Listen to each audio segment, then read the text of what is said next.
guys, if you keep coming back, you're already coming back, you might as well subscribe.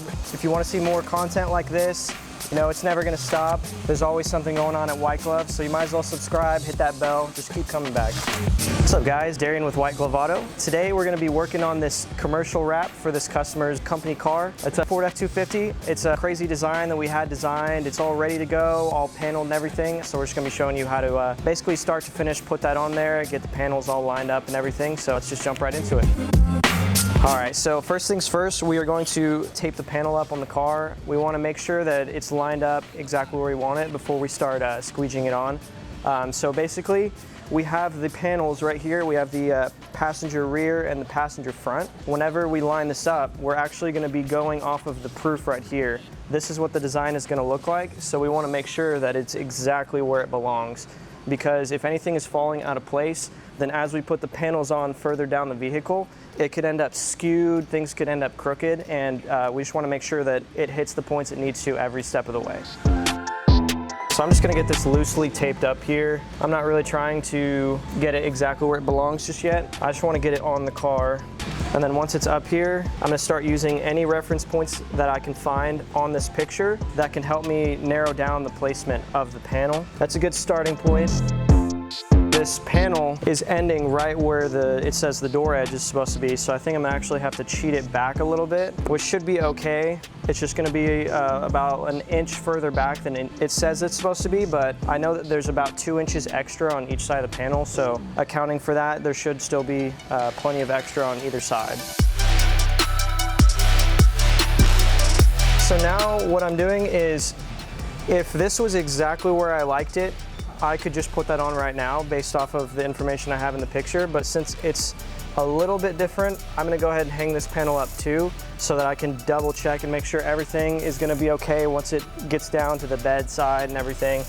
We wanna set ourselves up to make sure that it is all still gonna line up. All right, so now that I have it lined up exactly where I want it, I'm gonna create a hinge point so that whenever I'm applying the material, I'm not skewing it, it's gonna stay exactly where I want it to.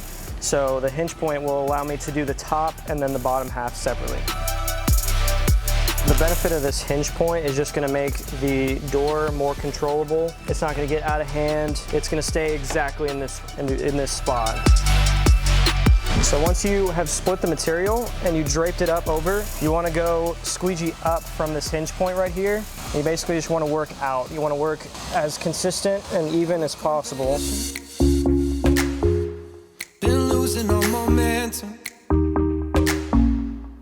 Hey guys, if you keep coming back, you're already coming back, you might as well subscribe. If you want to see more content like this, you know, it's never going to stop. There's always something going on at White Glove, so you might as well subscribe, hit that bell, just keep coming back.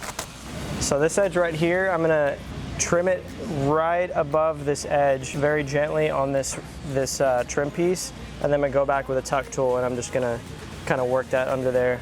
In my opinion, you're just gonna create more of a headache for yourself. So if you do it in smaller chunks, you can hold the backing paper here. You know, it's not sticking, it's keeping a straight line. It's more manageable. And above all, I wanna make sure that this graphic is gonna stay straight, it's not distorted. So if it's easier to handle, chances are it's gonna stay clean, stay exactly how I want it to. I know this all just makes me sound ancient. So I'm a little bit short on this edge over here, so I'm going to heat right here so that stretch comes from here, and this will maintain unaffected, or as unaffected as I can. The heat just allows it to be more pliable, more malleable. So I made this to the edge right here where it was slightly short, but chances are, since I had to kind of skew that this way, then whenever I install this panel, I'm also gonna have to kind of skew this a little bit so that this lines up. Yo, what you got in that bag? Candy, cigarettes, and a Playboy mag. Many used to have to work for that. Wait for me, gotta dial up. Bottom edge of this door, it wraps all the way down under there, so you know, you kind of have to lay under here just to even get to it. But all right, so I got the bottom all finished up. The last cut I'm worried about is this top one right here. I'm gonna be cutting slightly on this trim, so it's very important to have a fresh blade as well as very light pressure, because the most important thing is to not damage the vehicle in any way. Basically, the best thing to do here is you want to use one of the tools to lift up the trim piece, and then right behind it you want to angle the other trim tool, and as you're pushing the trim piece up, this one is just feeding the material in right behind it. We got the door all tucked, all finished up, and now we're going to go ahead and move on to the back door. One important thing to note whenever you are lining up a panel, sometimes even on the edge where it lines up from panel to panel, right on this edge, it'll appear to be all good to go, but sometimes then when you fold it back, you see the actual point where this overlaps, and it can be off or can be skewed. So a good trick is whenever you are lining the panel up, you don't necessarily want to look right here, you want to look where this is overlapping. So that's why I'm doing a lot of this folding back right here, and I can see this point right here is exactly where it needs to be. I got this panel exactly where I want it. I'm just going to tape it down, make sure that it is not going to move or shift in any way, and then I'm going to do the same thing as the front door. I'm going to do a hinge, and then I'm going to do the top and then the bottom.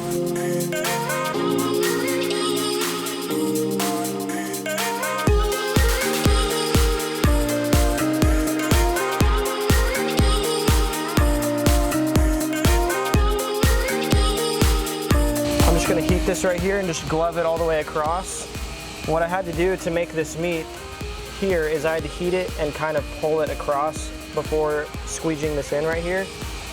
The reason I had to do that is because of the issue we had earlier on this door. I had to kind of counter that and get this to line up by pulling it down and to the right. And so now instead of working that in like I did on this side, it's bridged across. So I'm just going to glove it all the way through.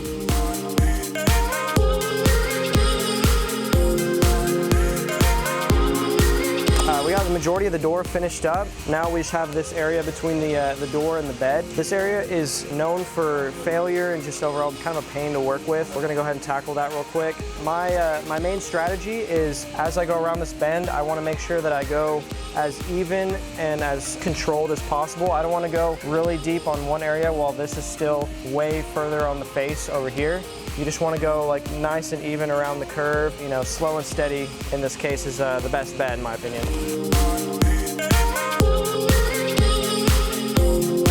So I've almost got this where I'm happy with. You know, it being a commercial wrap, you don't necessarily have to worry about covering the entire color of the vehicle that it was before. But I do want to work it in there, you know, a decent ways. You know, you don't want it to look lazy or like you just don't care. You know, we want to make sure that we get it as far in there as we can.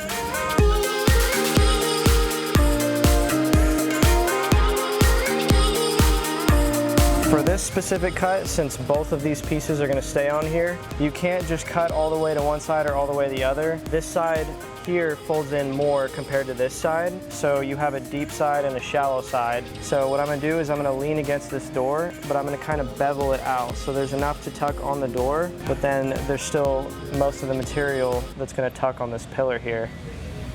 And I'm just going to keep that same angle all the way down.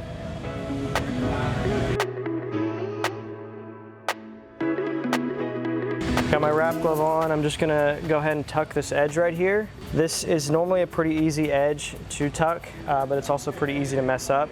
If you push the tension in the wrong direction, it's gonna cause more of a headache. So whenever you have a corner like this one, or like down here, you wanna start at the corner and move the tension away from the corner. So I just will bite down all the way right there, and then I'm just gonna kind of halfway, and then rest of the way all the way down. I'm gonna do the same thing here. Kind of like halfway laying it down and then go back and lay it down all the way. That's what I've called is like learning the curve. You don't want to go all the way because you could pinch a little bit of air all the way along that corner. So if you kind of get the corner started all the way and then go the rest of the way, it allows it to lay down really naturally. So we got the two doors done, we got this pillar done. You know, that's just a few of the pieces. We're just gonna keep chipping away at this thing until it's done.